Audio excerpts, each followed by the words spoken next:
mapagpalang araw sa ating lahat. Tayo po'y muling magbabalik sa pag-aaral ng salita ng Panginoon at tayo po ay nasa ika-14 na kabanata ng unang aklat ng Samuel, kung saan makikita po natin dito as a continuation ng kabanata 13. Nakita po natin ang senaryo at ang kalagayan ng paghahari po ni King Saul, kung saan naging mahina ang Israel dahil 600 na lang ang natirang soldiers sa kanila, malakas yung Filisteo at walang malinaw na direksyon ang kanyang paghahari.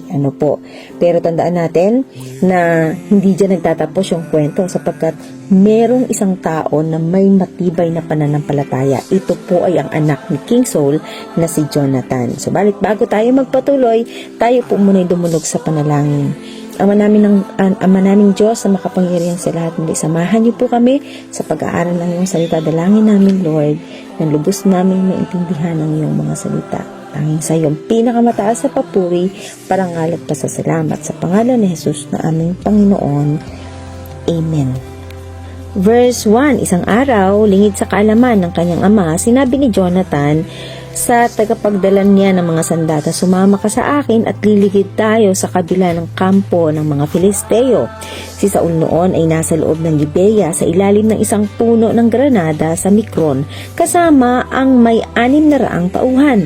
Naroon din ang paring si Ahiyas na anak na Ahitob, kapatid ni Ekabod, at apo ni Finehas na anak naman ni Eli, ang pari ni Yahweh sa Shiloh. Dala ni Ahiyas ang ephod, walang nakaalam na sa lakad ni na Jonathan.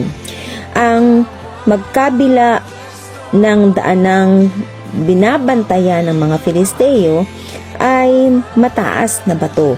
Boses ang tawag sa isang panig at Zene naman ang kabila. Ang isa ay nasa gawing hilaga sa tapat ng Mikmas at ang isa naman ay nasa timog sa tapat ng Gibeya. Ayan, so makikita po natin dito yung lihim na hakbang ng pananampalataya. Si Jonathan kasama ang kanyang armor bearer, yung tagapagdala ng kanyang sandata, ay palihim na pumunta sa kampo ng Filisteo. So hindi ito alam ni Saul. Minsan, ang tunay na pananampalataya po ay kumikilos nang hindi kailangan alam ng lahat. Private obedience muna bago public victory. Tandaan natin, hindi lahat ng gawa ng Diyos kailangan ipaalam agad. Kailangan gawin muna. So sa verse 6, sinabi ni Jonathan na tagadala ng mga sandata, pumunta tayo sa kampo ng mga Filisteyong ito. Natitiyak kong tutulungan tayo ni Yahweh at walang makakahadlang sa kanya. Pagtatagumpayin niya ang Israel sa pamamagitan ng marami o ng kakaunting tao. Ayan, so nakita natin dito, walang makapigil sa Panginoon na magligtas, marami man o kaunti ang kasama mo sa pakikipagbaka. Sa pakikibaka. Ito ang makikita natin dito, ang tagumpay ay hindi nakabase sa dami, kundi nakabase ito sa Panginoon. Hindi mahalaga kung gaano kayo kadami. Kung kasama niyo ang Diyos, sapat na po yun sa laban. Verse 7, sumagot ang tagadala niya ng sandata, kayo po ang masusunod, kasama ninyo ako anumang mangyari. At siya makikita natin yung nagkakaisang pananampalataya ng dalawang tao. Yung sagot pa lang nung kanyang tagabitbit ng sandata, gawin mo ang nasa puso mo, kasama mo ako. Diba yun ay nakaka-encourage. At dito makikita natin na yung tunay na pananampalataya ay nakakahawa din. So kung paano nakakahawa yung takot, yung pressure, ganun din naman nakakahawa din yung pananampalataya. Kaya sikapin po natin na yung pananampalataya natin na matibay, matatag, although nasi-shake siya, yun yung dapat na maihawa, na makahawa sa iba. Hindi yung ating takot, hindi yung ating mga negatibong pananaw. Kaya sa buhay natin, maghahanap talaga dapat tayo ng mga taong susuporta sa ating pananampalataya, hindi yung magpapahina sa ating pananampalataya. Verse 8, mabuti kung gayon, sabi ni Jonathan. Tatawid tayo at magpapakita sa kanila. Kapag sinabi nilang hintayin natin sila, hindi tayo tutuloy. ng paglapit sa kanila. Pero kapag sinabi nilang lumapit tayo, lalapit tayo sa kanila sapagkat iyon ang palatandaang sila'y ibinigay sa atin ni Yahweh. Ito nag-set ng sign si Jonathan. Kung tatawagin sila pataas, no? Ang sign na iyon na ibinigay ng Diyos ng tagumpay, no? So hindi ito pagsubok sa Diyos, ito ay discernment ng kalooban ng Diyos. Ayan, so napakaganda pong basihan, no? At napakaganda na makita natin kung ano yung pagkakaiba ng sinusubok mo yung Panginoon or hinihingi mo yung kanya talagang nais, kumbaga yung discerning spirit natin, nasa sharpen siya lalo na kapag tayo naka-inline sa kanyang salita. Verse 11, at lumakad na silang dalawa nang matanaw sila ng mga Filisteo. Sinabi ng mga ito, hayun, naglalabasan na sa lungga ang mga Hebreo. At hiniwan nila si Jonathan, halika kayo rito at may sasabihin kami sa inyo. Sinabi ni Jonathan sa tagapagdala niya ng sandata, sumunod ka sa akin. Niloob ni Yahweh na sila'y mahulog sa kamay ng Israel. Nagmadali silang umakyat sa matarik na bato at sinalakay ang mga Filisteo. Bumabagsak ang bawat makaharap nila at ang mga ito'y pinapatay naman ng tagadala niya ng sandata. 20 ang napatay nila sa pagsalakay na iyon sa may kalahating ektaryang pinaglabanan nila. So ayan, nakita sila ng Filisteo, inimbitahan sila pataas, pinatay nila ang mga kaaway. 20 kalaban agad ang napatay nilang dalawa, no? 2 tao versus sa maraming sundalo. O tandaan natin, hindi mo kailangan ng malaking grupo para gumawa ng malaking bagay. Kailangan mo ng malaking pananampalataya. Verse 15, nasindak ang mga Filisteo, maging ang mga nasa lansangan, gayon din ang mga nasa kampo, nayanig ang lupa at hindi nila malaman ang gagawin. Yan yung divine intervention ng Panginoon. Nagkaroon ng lindol at kaguluhan sa kampo ng Filisteo. Tandaan natin po, ito ay natural movement, kung saan hindi ito gawa ng tao, kundi ang tanging ang Diyos lang ang kumilos. Kaya kapag kumilos ka sa faith, God will back you up supernaturally. Amen. Verse 16, nakita ng mga kawal ni Saul sa Gibeah ang pagkakagulo ng mga Filisteo. Sinabi ni Saul sa kanyang mga kasama, tingnan nga ninyo kung sino ang wala sa atin. Tinignan nila at natuklasan nilang wala si Jonathan at ang tagapagdala nito ng sandata. At sinabi ni Saul kay Ahiyas, dalhin mo rito ang ephod. Si Ahiyas nga ang may dala ng ephod noon. Samantalang kinakausap ni Saul ang pari, palubha naman ang palubha ang kaguluhan ng mga Filisteo. Kaya sinabi ni Saul sa pari, huwag mo nang ituloy ang pagsangguni sa Diyos. Sinalakay ni Saul at ang kanyang mga tauhan ang mga Filisteo at dinatnan nila nagkakagulo. Sila-sila'y nagtatagaan. Ang mga Hebreo na may kasama ng mga Filisteo ay pumanig na sa mga Israel. Pati ang mga Israelitang nagtatago sa kabundukan ng Ephraim ay sumama na rin sa pagsalakay sa mga Filisteo. Ang labanan ay umabot sa kabila ng Beth-aben at ng araw na iyon iniligtas ni Yahweh ang Israel. Kita ng mga bantay ni Saul ang kaguluhan, sumali ang Israel sa laban, pati ang mga dating takot, lumakas ang loob. Ayan, so makikita natin ang faith ng isa pwedeng maging breakthrough ng marami. So ganun katindi po ang influence ng ating pananampalataya. So dapat sikapin po natin, kung nanghihina tayo, lumapit tayo sa may malakas na pananampalataya, at kung tayo naman yung malakas, sikapin po natin tulungan yung mga nanghihina yung kanilang pananampalataya. 24, ang mga Israelita ay nanghihina na sa gutom ng araw na iyon, ngunit walang mga has kumain sapagkat mahigpit na ipinagbawal ni Saul ang tumikim ng pagkain bago lumubog ang araw hanggang hindi nila nalilipol ang mga kaaway. Ayan, so nagutos si Saul na po, sumpain ang kumain bago ako makaganti sa aking kaaway. Yan po ang sinabi dito ni Saul, no? Ano yung problema? Hindi galing sa Diyos. Kumbaga self-centered, no? Yung aking kaaway, yan po yung word dito ni Saul, no? Naging pabigat ito sa mga sundalo, yung kanyang desisyon naging pabigat po ito sa sundalo. So tandaan natin yung religious action without wisdom ay distraction. Ayan, hindi lahat ng spiritual na tunog ay galing sa Diyos. Verse 25, nakarating sila sa isang kaguluhan na sagana sa pulot. Pagpasok nila rito, nakita nilang umaagos ang pulot, ngunit hindi sila tumikim dahil natatakot sila sa sumpa ni Saul.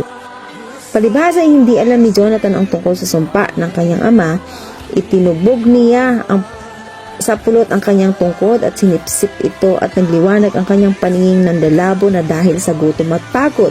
Sinabi sa kanya ng isa sa mga Israelita, mahigpit pong ipinagbabawal ng iyong ama na tumikim ng pagkain sa araw na ito, kaya latang-lataan na ang mga tao. Sinabi ni Jonathan, bakit pinahihirapan ng aking ama ang mga tao? Heto at nagliwanag ang aking paningin nang tumikim ako ng pulot. Gaano pa kaya kung ang mga tao ay pababayaan kumain ng mga pagkain na samsam nila? Lalo sanang madadali ang paglipol sa mga Filisteo. Ayan, makikita po natin na na-violate ni Jonathan yung oath ni Saul, no? Kumain si Jonathan ng pulot, hindi niya alam ang utos, no? Pero hindi niya alam yung utos, syempre. So, lalo siyang lumakas. Tandaan, ang utos ni Saul ay hindi nakatulong. Nakahadlang pa ito sa tagumpay, no? Maling leadership decision can weaken strong people. Kaya dapat talaga leaders, no? Dapat pag tayo ay nagdedesisyon, sikapin pa rin natin na dapat inline ito sa kalooban ni Lord. Dapat hiningi natin ito sa Panginoon. Kasi baka naman, mamaya nasa peak na kayo, or kumbaga nandito kayo sa peak of growth, or kumbaga lahat nauuhaw, nagugutom, no? Gusto nilang lumago, they want more, no, to grow spiritually. Pero dahil sa pansarili mong puna, pansarili mong nararamdaman, or pansarili mong galit, kagaya ng nangyari kay Saul, kaaway niya, yun yung gusto niya mapaghigantihan, no? So, nakikita na yung gustong mangyari, yung hunger, yung thirst nung yung mga nasasakupan ay hindi ito na feed, kaya nanghihina sila. Sa halip na lumakas sila, sa halip na magawa, ma-pursue yung tagumpay, nagiging sagabal po itong kanyang desisyon. Iwan ng araw na iyon ng mga Filisteo na lupig ng mga Israelita mula sa Mikmas hanggang Ahilon.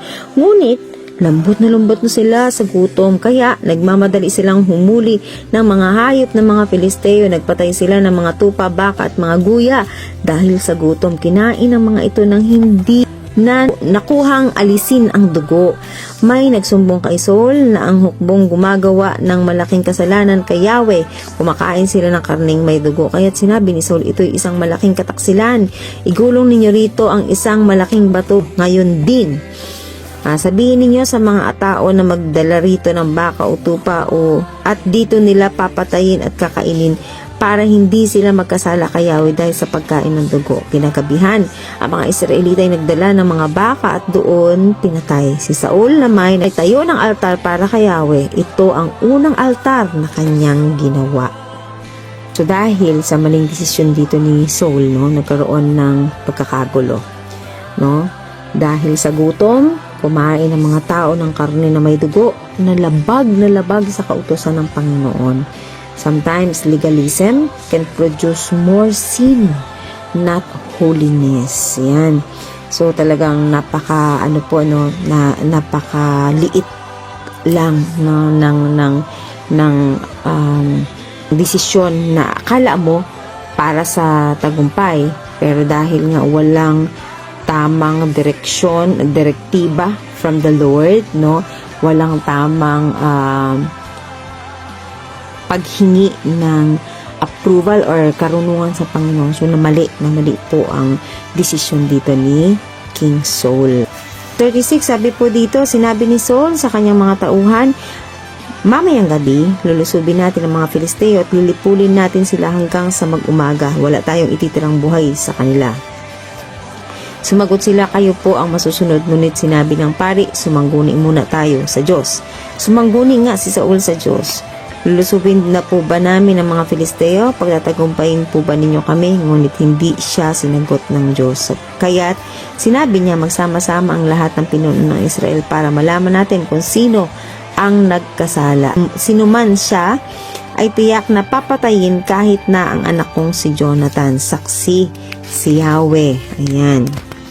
Ang Diyos na buhay at tagapagligtas ng Israel, walang umimik isa man sa mga Israelita. Sinabi ni Saul, magsama-sama kayo sa isang panig at kami naman ni Jonathan sa kabila. Sumagot ang mga tao, kayo po ang masusunod.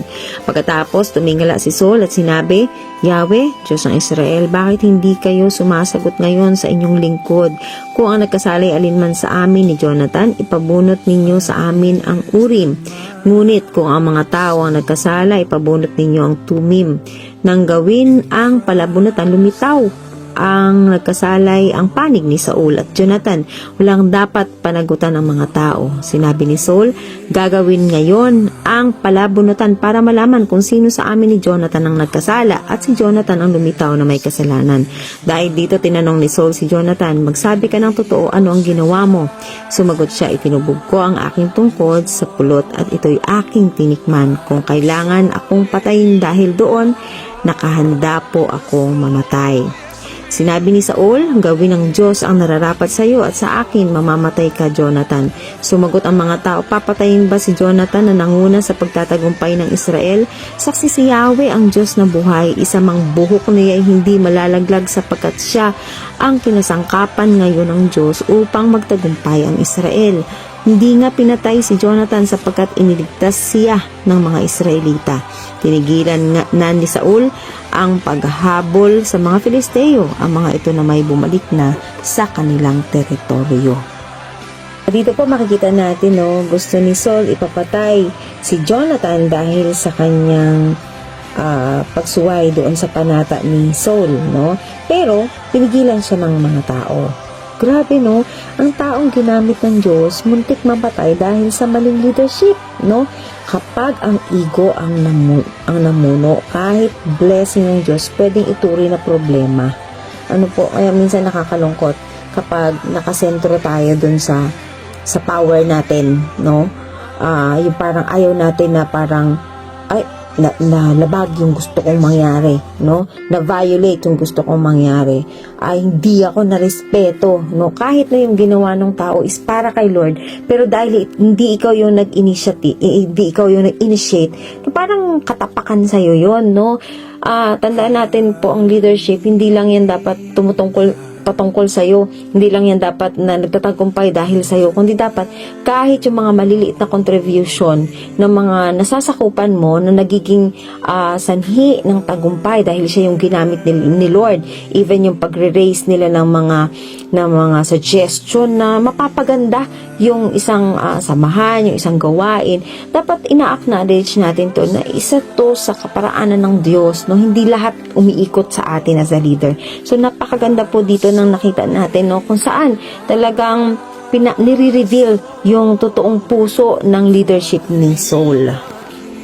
47, sa panahon ng pagkahari ni Saul sa Israel, nakalaban niya ang lahat niyang mga kaaway sa kabilang panig. Ito ay ang mga Moabita, Amonita, Edomita, Subita at mga Filisteo. Nagtatagumpay siya saan man siya mapalaban. Lalong kinilala ang kanyang kapangyarihan nang talunin niya ang mga Amalekita at patuloy na ipinagtanggol ang Israel laban sa mga nagtatangkang sumakop dito. Ito ang mga anak ni Saul, ang tatlong lalaki na sina Jonathan, Isui at Melchizua. Ang mga babae naman ay sina Merab at Mikal. Ang asawa ni Saul ay si Ahinoam na anak ni Ahimaas. Ang pinuno ng kanyang hukbo ay si Abner na anak ng tiyo niyang si Ner, na kapatid ng ama niyang si Kish at anak naman ni Abiel. Ang buong panahon ng pagkahari ni Saul, naging mahigpitan ang labanan nila ng mga Filisteo, kaya lahat ng lalaking makita niyang matapang at malakas ay isinasama niya sa kanyang hukbo. Ayan, so may mga victories si Saul, pero hindi consistent, Yung successful eternally, but unstable eternally. Yan po yung totoong estado ni Saul. Dito po sa Kabanata 14, makikita natin yung pagkakaiba ni Jonathan, yung anak ni Saul, at ni King Saul itself, no? Si Jonathan kasi, driven siya ng kanyang pananampalataya, samantalang si Saul, driven siya ng takot. Ano po? Si Jonathan, God-centered siya, samantalang si Saul naman ay self-centered. Si Jonathan, tahimik siya, kumilos, samantalang si Saul ay napaka-loud, no? Napaka-loud, napaka-obvious. Si Jonathan, makikita din natin yung pinapalakas niya rin yung mga tao. Samantalang si Saul naman ay hindi. Ano po? Makikita din natin na si Jonathan ay nagdadala ng tagumpay. Samantalang si Saul po halos ay sirain niya yung katagumpayan. So makikita po natin ang aral dito sa Kabanata 14. Una, ang taong may pananampalataya ay kayang magbago ng isang pangyayari, no? Kayang baguhin yung isang bagay o lahat ng bagay. Hindi kailangan ng marami, kailangan lang ay may pananampalataya. Makikita rin natin na hindi lahat ng sound spiritual decision ay from the Lord. Ano po, minsan ego lang pala, no? Hindi siya sa Bible nanggagaling, hindi siya sa salita ng Diyos. Makikita rin natin yung bad leadership can limit God's move, no? Kahit may miracle na, pwedeng ma-delay dahil po sa maling pamamahala. Makikita rin natin na dito na don't let your vows override God's will, no? Hindi yung dahil nakapagsalita ka na, nakapagdesisyon ka na, kumbaga, bahala na, basta yun yung dapat. Kasi kahit pa yan ay against kay Lord, wag po ganun, no? Mas mahalaga yung puso ng Diyos kaysa sa sarili nating mga panata. Ano po yung ating mga pasariling alituntunin, yung ating sariling standard, ano po. So, tandaan natin, may dalawang driver sa buhay natin, no? Kagaya ni Jonathan, na driven siya ng kanyang pananampalataya, while si Saul ay driven ng kanyang emosyon, no? At na maging magandang halimbawa sa atin yung buhay ni Jonathan. Ano po, mas mabuti na maging kagaya ni Jonathan na merong pananampalataya kaysa sa isang hari, no? Like si Saul, isang leader na may posisyon pero walang pagsunod. Sana po may natutunan tayo sa pagninilay-nilay natin ang salita ng Panginoon. Muli pagpalain tayo ng ating Diyos na buhay at tanging kay Jesus lamang ang papuri.